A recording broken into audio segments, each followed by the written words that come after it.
Hey everybody, welcome to today's episode of Beyond Influence. Today we are joined by a Chicago influencer who is in the lifestyle, travel, we'll call it fashion, all the good things that come together that make up what we love about social media. So thank you for joining us today, Olga Goffman. Olga, how are you? I'm good. Thank you so much for having me. Super excited. For sure. So we just had a conversation not too long ago to talk about all things later. And so I always love that. I love the setup because then we transition to, hey, you know what? While we're chatting, while we're talking, we might as well just hop on a podcast and talk a little bit about creator life. So, I mean, Olga, I know you just had quite the event. Was it last weekend? Yeah. Yes. Tell us all about it. How was the weekend? Oh my God, it was super busy. So it was a huge weekend for Chicago where we're hosting Lollapalooza. It's always like a madness in the city. So I'm 35 and I made it to 3 days out of 4. So I'm very proud of myself. It was a huge achievement. Yeah, the vibes were crazy, like the energy. So many people came. I think like I don't know, 500,000 or so. Like it was so many people. Wow. Yeah, but they did Yeah. amazing job like organizing everything. Everything was top notch. A lot of like brand activations. I was working with Alexa, Amazon. I also worked with the Dermablend. This is like a CC cream. So yeah, it was fun all over. Super love it. Nice. So you got to do some creator stuff while you were there. Did you partner with some brands? Were there like partnerships for the sake of being there, or did they reach out to you ahead of time? How did those happen? So I actually had both of those. So the first one, I was in the talks with the brand since like I think May was the first time they reached out to me. This is a beauty brand, and they were like planning ahead, just doing like activations throughout like the weekend of Lollapalooza, but also like doing something beforehand. They were hosting like a pre-Lolla party.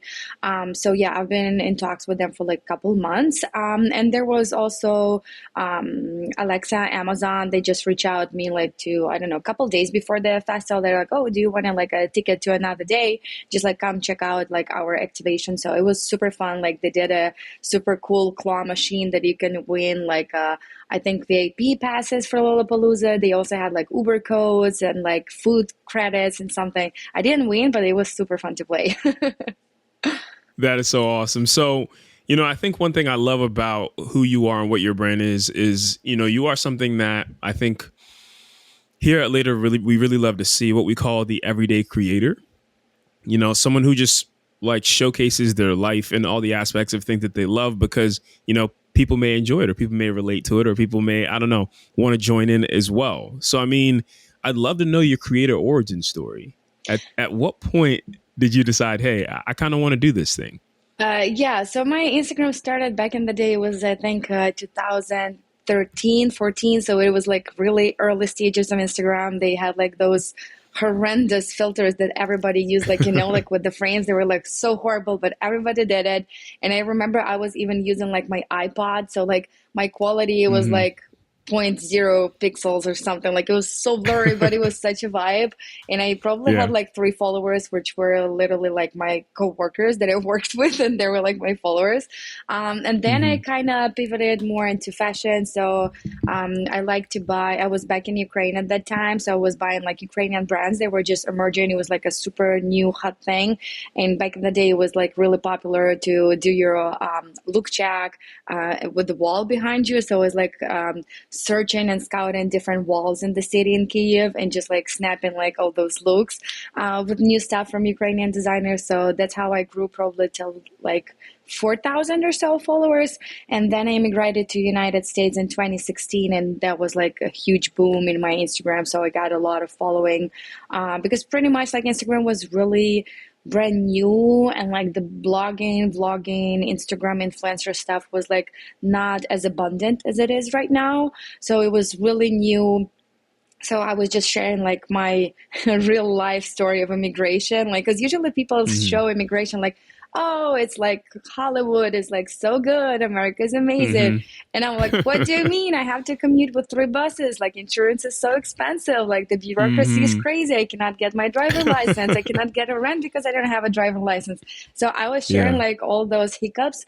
Yeah, and that's why I grew. And I think it was like one of the keys that I always say to people, like when they want to grow on social media, just be yourself and like not Yeah. just post like polished content, because people, I think at the moment what I feel is like they're tired of like polished, really like photoshopped content that is like so ideal. People want to see like real flawed people with their like flaws, defects, and all this stuff. So that's what really Hmm. resonated with my audience and how I grew.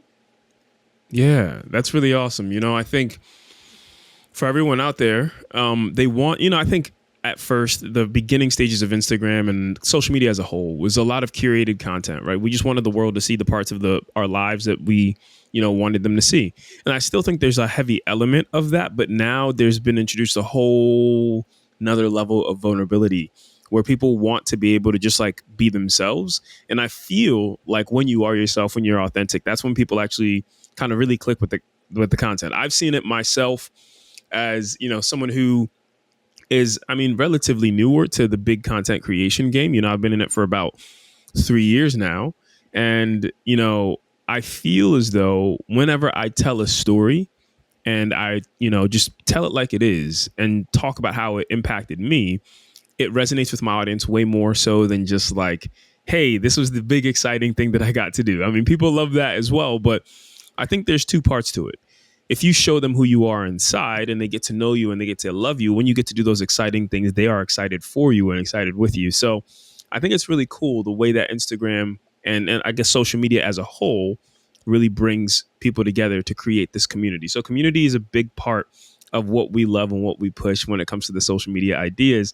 So I would love to ask you, like, how do you feel like you really best connect with your community? I would absolutely confirm what you were saying, like sharing the journey, not only like the achievement, like the destination that you came to. So, like for me, like this journey was something that helped me build the community. And like I absolutely love my community. I know the girls, like I've never seen them in real life, but I know like their stories. I know like about their families, about their achievements. Like we communicate in like direct messages all the time. So, one of my key values on Instagram, I try to reply to all the DMs that I get. Like sometimes I'm like lagging behind, sometimes like I'm on time, but it's like I strive, like I will not like sleep at night if I don't reply to everybody. It's just like I feel that the person spent the energy and like put the energy in the universe to write to me. So the least I can do is reply to them. So that's how I think people also really value that I take my time to reply to them, and like we're fostering like relationship. And it really is amazing because no matter where I travel, I can go to any country and there will be somebody who follows me and they can like give me directions, they can like recommend me something. And this is just insane, and probably one of the biggest things that I love about social media, just like the world is so big, but it's at the same time it's so interconnected, because like in five handshakes I can get somewhere that I need to be just because a person knows a person. And thanks to Instagram, like I know a lot of people that know people. So this is amazing. I know this may take you a second or so to really think about, but do you have any moments of stories or creator stories with your community where you just think back and you're like, wow, this was a really cool moment with somebody that follows me? Oh yeah, I actually have like a moment that happened back in 2017, and it just like pops in my memory right away. So, Hmm. back in the day, I was like, it was the beginning of my Instagram. I was like really passionate about it, and I think I was at like 20 or 30,000 followers, so like not as big. And I was posting in real time a lot. And I remember back then I was traveling with my back then boyfriend in California. It was my first time in California. I was so excited. I've seen like the ocean for the first time in my life. And I remember we were driving from, I think, Santa Monica, and we were going to Universal Studios. And I just shared like in real time on my Instagram, like, okay, guys, now we're like living in Santa Monica. We're going to Universal Studios. I'm so excited. I've never been there. So we drove, of course, with the late traffic for like an hour or so. So I walk into the Universal, and there is a girl running towards me. And I'm like, okay, I don't know her. Like, what is going on? And she approaches me. She's like, oh my God, I saw your stories on Instagram that you're going to Universal. Like, it took me like 45 minutes to get here, but like, I started driving right away. I want to meet you. And I'm like, I started crying. It was like such a wholesome moment. I'm like, oh my God, like the person took the time out of her day to drive to see me. And I'm like, I'm a complete stranger to her. And I still know her. Like we follow each other. We talk all the time. So like, it's such a cute, amazing moment of social media. I really love it. Yeah, that's what we do it for. Yeah. Yeah. Honestly, that's got to be one of the best stories that I've heard. So it makes sense that it comes up right away. Yeah. Yeah.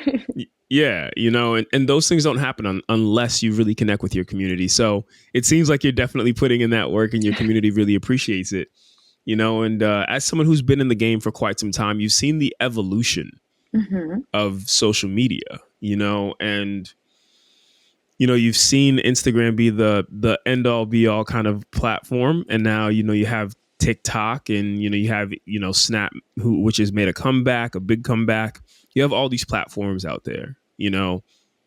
Where would you say you spend most of your time? But also for the platforms that you're on, because I know you have Instagram and TikTok, how do you look at them differently, or do you look at them differently? Yeah, so I call myself a dinosaur of social media because like I started so back in the day. And I think just because like the Instagram was like the platform that gave me the voice and like gave me a lot of feedback, I still love it and I still use it the most. I would say like I spend there like 80% of the time that I spend on social media. I think partly because like just the feedback is so amazing. I know so many people, and also I feel like that people connect kind of better like to a person on Instagram than on TikTok. So I'm relatively new to TikTok. I started, I think, like posting actively like 2021, 22. So for me, TikTok is more like random and all over the place. So maybe it's just me, but I don't see a trend there where you like follow a person to see that person. I know that, for example, everybody knows Alex Earl, like she's huge, like she's very like the personal brand is amazing. But other than that, Hmm. like I don't know that many like mid-size influencers on TikTok. And usually even if I follow somebody on TikTok, I never go to my like a feed. I just go to For You page. So sometimes I will see that creator, sometimes I will not. So for me, like the point of following somebody on TikTok is not as essential, for example, as on Instagram. Because on Instagram, I have like my people I follow that I love. And when I go, I see like only their content. So Hmm. that somehow relates to me more. Yeah. But yeah, but I think like I love TikTok for like more superficial, so to say, stuff, like more like Yeah. talking in the moment. And Instagram is something that I put like more thought into. Okay. All right. So I guess on that same kind of thought process, what is your strategy behind Instagram? Do you have like I have to post every day? Do you like post 3 times a day? What's your how do you make that all come together? So I'm really bad at this, and I the reason is that my Instagram started like as an emotional input. Like I was immigrating, I needed like to put my emotions somewhere, and like Instagram was that Hmm. outlet where I could like voice my concerns, my worries, all that stuff. So when I started, like I had no idea that one day it would be monetized or it would be like more commercial or like I would be able to make it my career. So it was like my Yeah. baby that I don't know, like I call it like a therapy channel or something. So um in terms of strategy, I've never approached it like from a business perspective. And I know that right now, like strategy is huge, but I'm more like a chaotic type. So I don't know. My strategy Hmm. depends on like Mercury retrograde or like, I don't know, the weather. Like if it's sunny, I'm like, okay, let's post 3 times a day. Or it's like gloomy and it's really disgusting in Chicago. I have no energy. I'm like, okay, I'm going to take a day off. So it really fluctuates. It also depends on the season, marketing season. For example, like November, December is huge because like everybody wants a campaign. I don't know, like for Black Friday, for Thanksgiving, Christmas, all this stuff. It's very active period. But for example, January, February is usually super slow because it's like tax season. Everybody's planning their budgets. Nobody wants to pay an influencer for whatever campaign. So Yeah. yeah, I learned that it just fluctuates, so that's how I adjust kind of my content accordingly. Okay. All right, that's you have quite the you've got it together. I So don't. we can. Yeah. Fake I it mean, till you it make it, you feels. know? Yeah, yeah. No, I will say it's one of those things where like everyone feels like they don't have it together. You know what I'm saying? You know so much more than you think you do. Oh, yeah. And that's the cool thing about having a podcast like this and being on it is like, there are people out there who listen to this and be like, oh, I didn't know about this. I didn't know about that. But to us, it just feels like information that we've been processing so normally that we're just like, oh, just everyday info, Yeah. So yeah, no, I think you're contributing a lot. So we appreciate that. Thank you. Um, yeah, for sure. And so, I guess coming to an interesting part of content creation, and we can get as in depth as you want, or we can get as broad as you want, right? But you are somebody who you told me that you don't have an agency; you kind of just work by yourself. Hmm. So tell us the process about that. Like, how do you go about partnering with companies? How do you go about finding your deals? And also, I guess like once we get that really squared away, what I really want to know is like a question that I have is how it's changed over time in terms of like process, but also like how much you make, right? Hmm. Because that's going to be important. So yeah, let's start first on how you go about just like sourcing your deals. Yeah. So back in the day, I think it was like 2017, 2018, I started like looking into like what is influencer marketing, like what to do with it. So I was going like with really like dumb questions to Google because there was no ChatGPT back then. So it was Yeah. just like, how do I monetize? Like, what do I do? That's how I learned that there are like influencer platforms that you can register on, which basically Mm-hmm. like a Facebook marketplace, and there are like different campaigns with different brands that you can apply to. So that was like my first like step, how to monetize. And from there, I think it kind of built up, and like some brands already knew me. So then I started like getting some incoming, but I would say like 80% was pretty much me myself sourcing campaigns, applying to them and being proactive and finding something.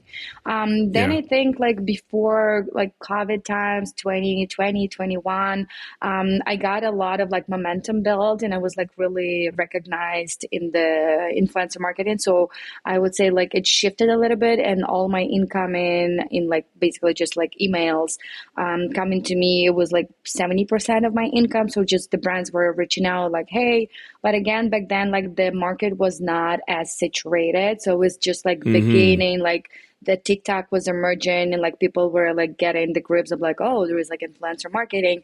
And even like the brands, they were like super new to this. So they, like, not to say they didn't have idea like what to do, but they were like really open-minded of what they're looking for. They're like, hey, we Mm-hmm. need like a promo. Like there were no briefs pretty much. They're just like, here's Yeah. our product, like do what you want to do, just like show it on social media, you do you. So it was a really fun time in terms of like creativeness. Like I had a lot of freedom. Like the content was not as rigid and is not as like structured, so to say, in terms of Mm-hmm. like Yeah. campaigns.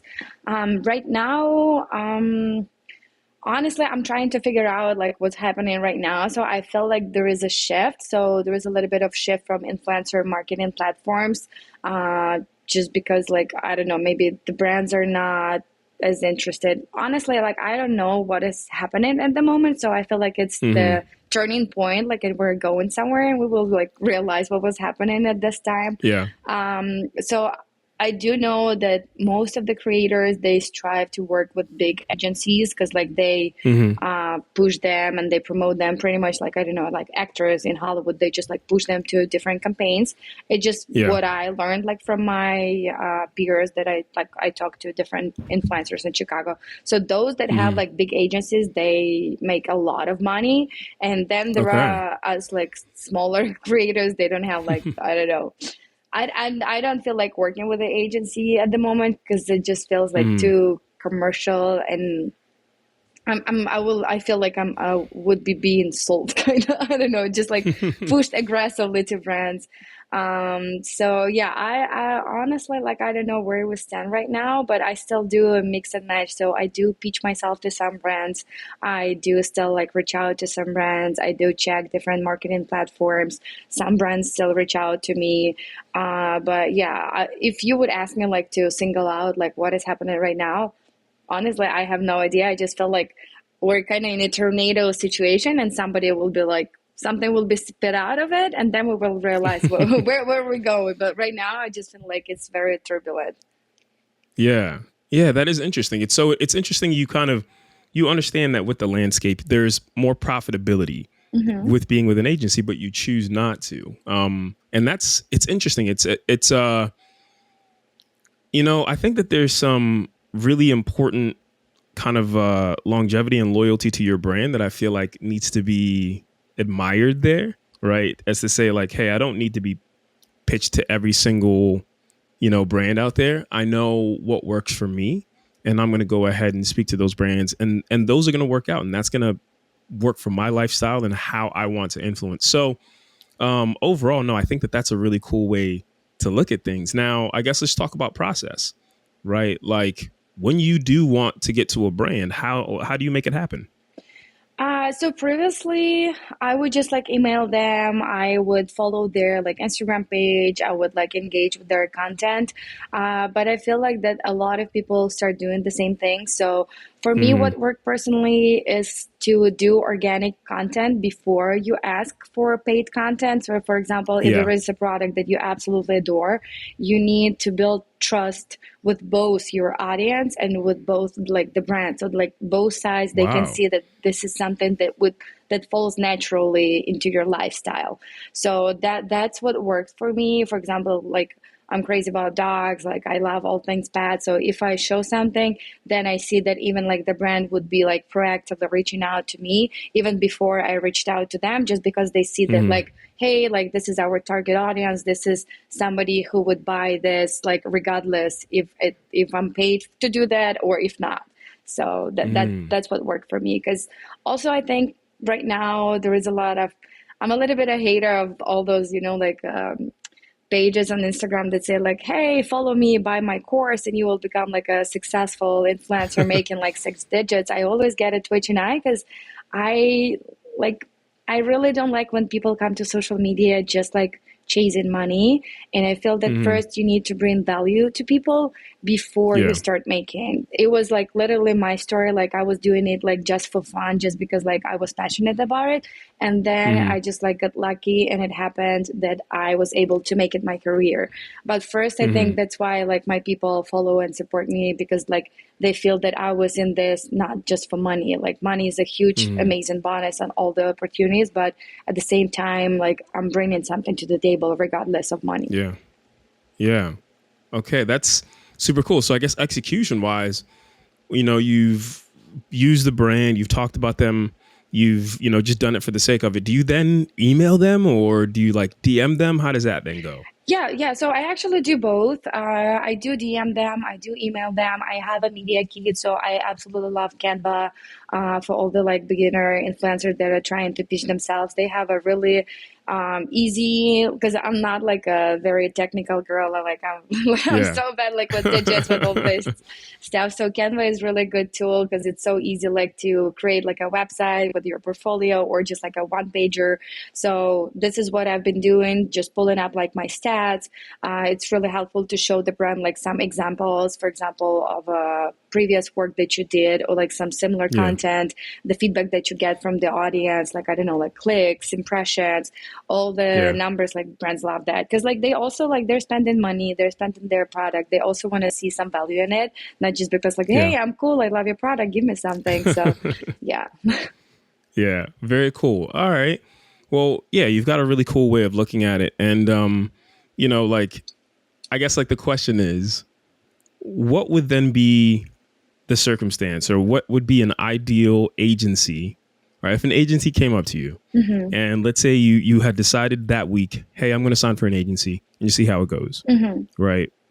What would be the circumstances that would be ideal and fit and perfect for you? What would be your ideal agency if you were to go that route? Oh, it's a tough question. I think I have a little bit of PTSD because I did have experience with an agency and it did Oh, not go good. Yeah, so they okay. wanted, Do you yeah. mind? Do you mind? Yeah, tell Yeah, us a yeah, little bit yeah, about yeah, that experience. absolutely. So I think I lasted with them for like 6 months. They required exclusivity as most of the agencies do. They ask for like Hmm. 20% of my chip paycheck. And Hmm. what I didn't like, that like I had no idea what is going on and where my brand, like me as a business, stands. It's Yeah. just like everything went behind the scenes. I was not getting any deals, or the ones that I was offered, like I was not interested in doing. Like, for example, Yeah. I don't do like, I don't know, like gambling or like smoking or like something, Mm. like I don't want to do like those tricky subjects. So Yeah. what they were offering me, even if it's like a big money, I don't want it, because like I will not be able to sleep at night knowing that I shoved this to my audience, because I value like their Yeah. opinion very much. So Hmm. that's why when you ask me like about the agency, I think that I've heard some good stuff about agencies from my Hmm. peers, but like I Yeah. didn't have it myself, so it's even hard for me like to imagine it, kind of. Yeah. I don't know, definitely like something with more like freedom, I would say, and that Hmm. would be looking to represent me as a person. But at the Yeah. same time, I understand that agency is a business, and like their Hmm. business is making 20% of my paycheck.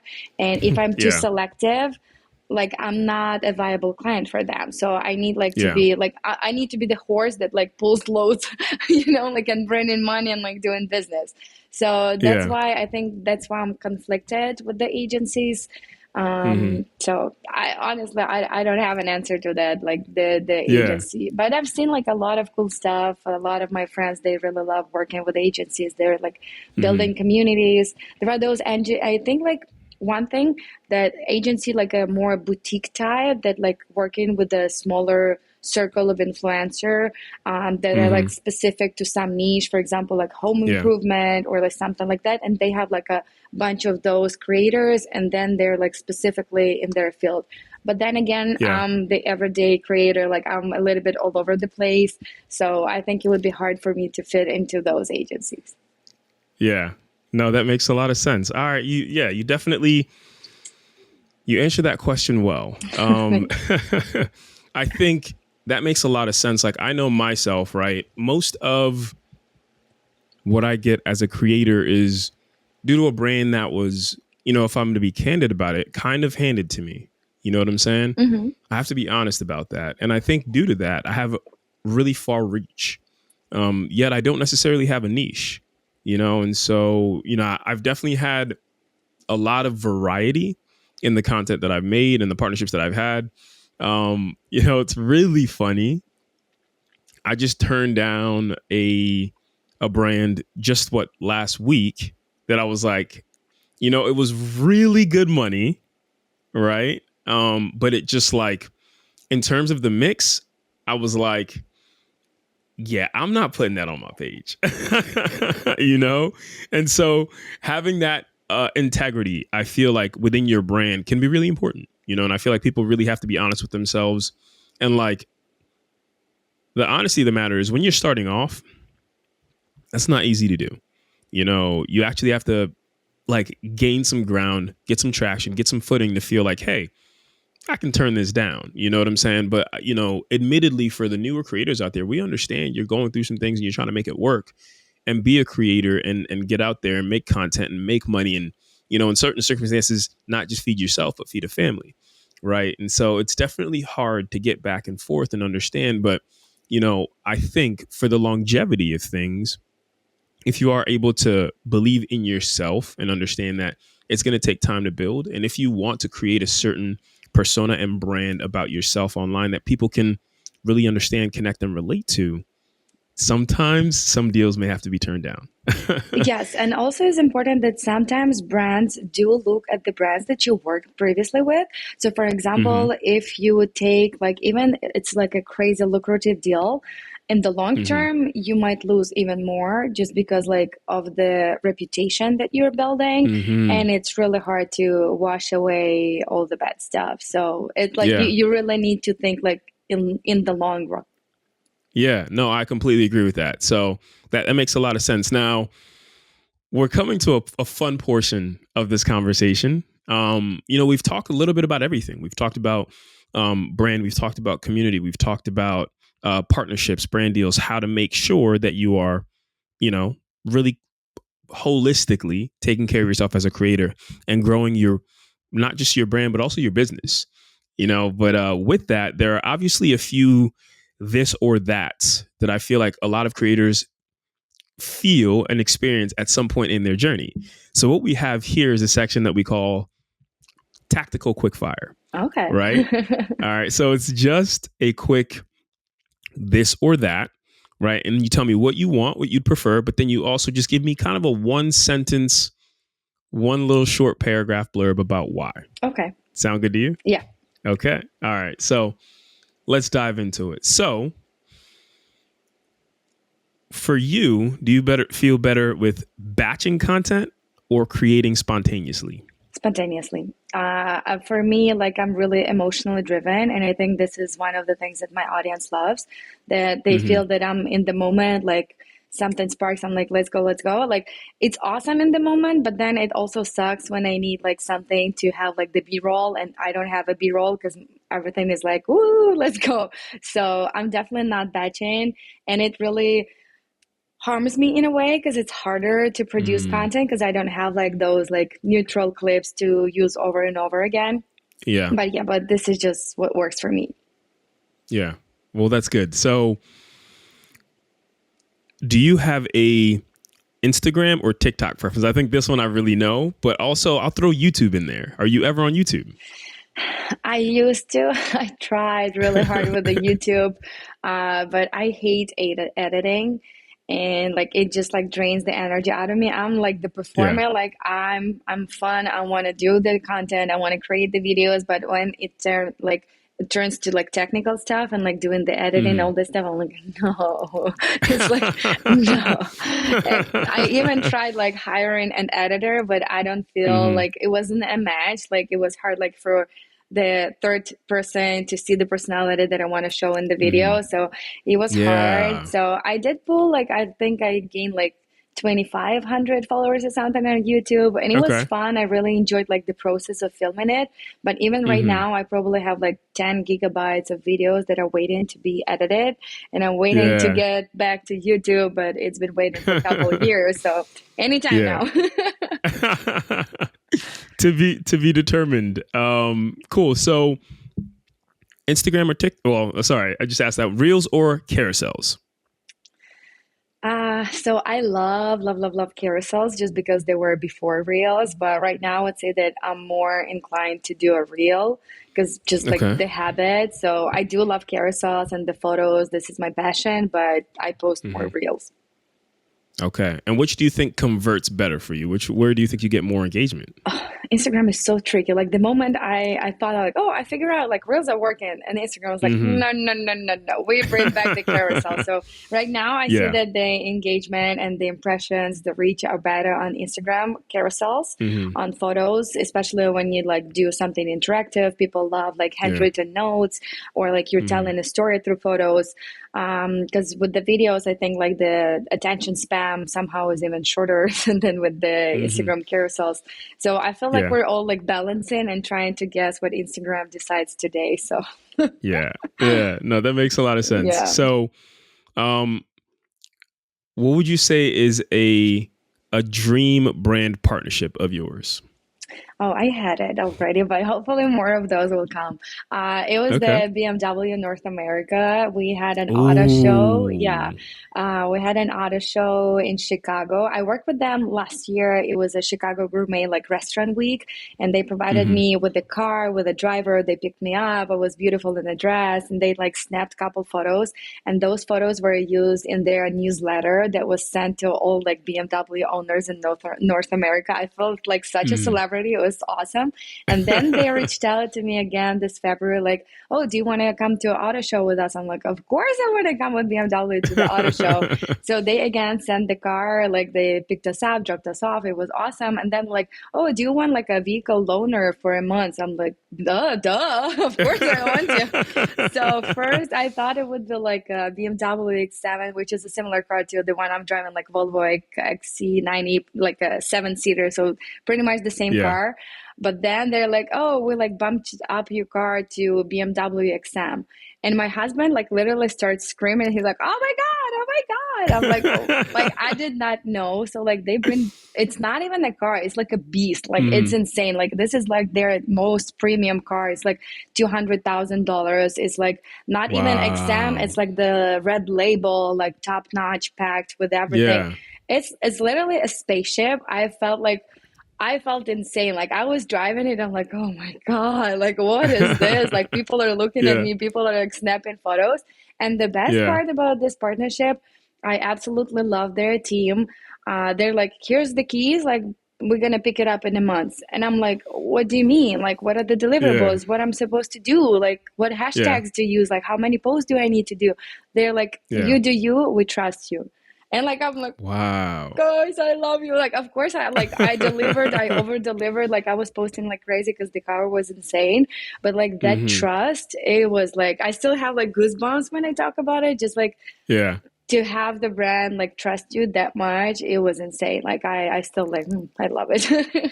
That's really awesome. It's so funny because I'm on the other side. I really love BMWs. I think they're cool, but I wouldn't say this is my dream partnership, but if I was to give 5 brands that would be in my dream partnership, actually, you know what? Let me scale it back. 3 brands. Mercedes would definitely be in there. I remember when I got my first um we'll call it big boy job. I had just come back from Europe, and my mom basically said, "Hey, try to find something within your major." So I started working for a company, and I got my first promotion. And I told myself if I got another promotion, I would go get a car. And so I started looking at BMW C classes, and I thought they were really nice. I thought they were really cute. I thought they were really modest. You know what I'm saying? I'm like, hey, this is my first car. I'm gonna go in with a nice, well, my first, luxury car. I'm gonna go in smooth. I'm gonna like it. It's gonna feel good. So I get the promotion, and then I go to the dealership, and I'm like, okay, cool. Like, I'm excited. Let's do this. And the guy's like, oh, the C class was just sold. And I'm like, get out of here. That's the one I'd been looking at for like 2 weeks or so. I remember it was white, and it had tan interior and kind of slightly darker rims. I was like, all right, this is a nice move.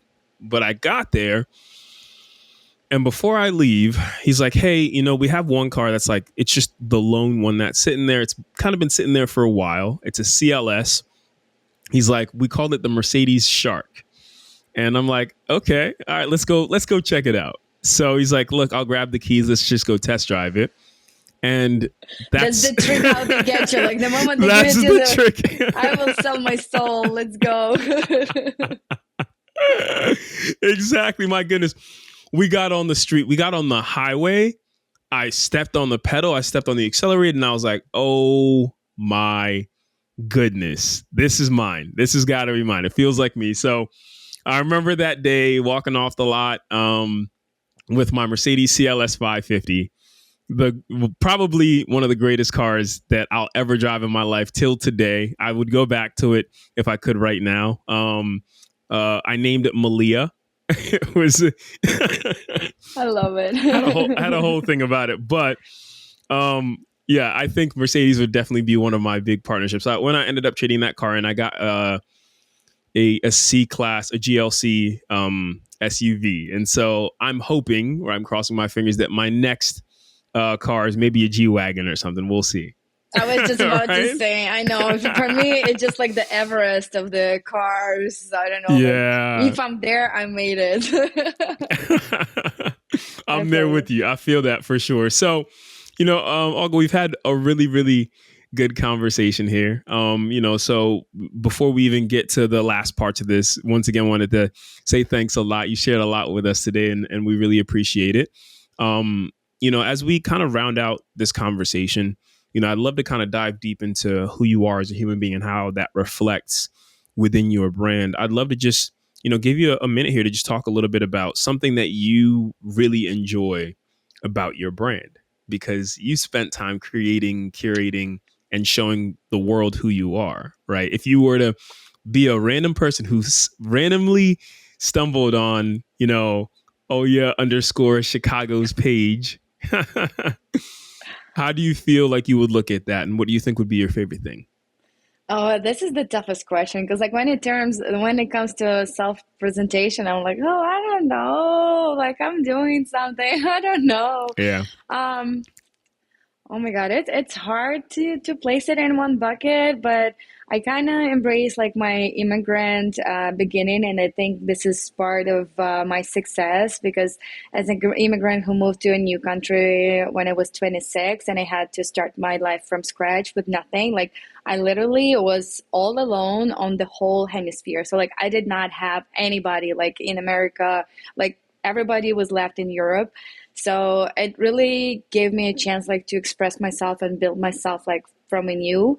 So I Mm, really embraced those. Like it was really hard time to find my place under the sun in a new country, and I'm always like self-conscious mm, about my language. Like, is it American enough? Can people understand me? Is even like when it comes mm, to like brand partnerships, sometimes I even like use Chat GPT and like, hey, is this American English? Like, does it sound like mm, Gen Z? Like, am I like cool? Like, so yeah, I would definitely like stress that I'm an immigrant who came to the United States, built my life from scratch. And basically, I've been here for like almost 10 years. And it's gonna sound like really, I know, mundane, but like I really believe mm, in being yourself and showing your true self. And I know that sometimes it's really hard to be vulnerable when it comes to social media because like when you're showing like your true colors, you don't have that shield protecting you like mm. from haters or Yeah. like some bad words. But I think this is really the key to growing as an individual and also growing as a personal brand on social media. So I would definitely like to all those listening to us that are striving to build like their page, their following, be yourself. Like no matter how many people tell you be yourself, like continue doing it. And even it's kind of like my flaw when I see on social media somebody's doing something, I'm like, oh, maybe like this is the key to success. I need to do what this person is doing. But I think that the most successful thing is like to stay on your track and being true to yourself and doing something that you would do regardless if you're paid or not. So like just being passionate about what you do. Because for me, it really worked out. Like I was doing social media just for the fun of it, and just as happened that it got monetized, and I got lucky to work with amazing brands that I would never even like dream about. So Hmm. this was the most random presentation in a minute, but hopefully it somehow like maybe you can cut it so it sounds better. No, you know what? Uh, That's the best part. We don't have to cut it because everything you said there is everything about you. So, no, I really appreciate that, obviously. But, with that being said, it's been a great conversation. It's funny. We have a couple things as a company coming up in the Chicago area. And so when we're around there, I'll definitely let you know. I think we're going to have some influencer meetups and things like that. So, it's great that we've gotten to connect this week. Thank you for the feedback that you gave us on later in itself, and also thank you for giving us the time that you did on this podcast. Is how does the world go out there and find you? What what social media pages are you on, and and mediums are you on, and also like what's your what's your Yeah. yeah. Yeah. So I'm active on Instagram. It's Olya, Olia underscore Chicago. The same on Hmm. TikTok. Hopefully coming back to YouTube anytime now. I have the same handle there as well, but I'm not going to Yeah. promise anything. But yeah, these are my two main platforms. Yeah, and people can find me there. I reply to all my Yeah. DMs. So slide into my DMs. This is how I found my husband. He just slid into my DMs. So sometimes Oh, that replying to is all the awesome. DMs really works out. Yeah, that is awesome. We love that social media does all these incredible things, including find your husband for you. Yeah. So, um, yeah, well, Olga, it's been a great conversation today. Thank you again. This is, maybe the fourth or fifth time I've said it, but I really do mean it. We appreciate the time so much and a lot of the insight that you gave us. I think this was a really insightful conversation for a lot of creators who are starting off and, maybe those who don't know about the journey in getting to where you were, and where you are right now, and maybe how to start off functioning on their own, and just kind of creating on their own. And the pluses and minuses, the pros, the cons of working with an agency or going out there and striving for yourself. So a lot of details in here. But with that being said, thank you every single person who tuned in today. We really appreciate you. That's another episode of Beyond Influence for us this week. We are so grateful y'all took the time to come and listen. We will see you next week. Until then, bye-bye.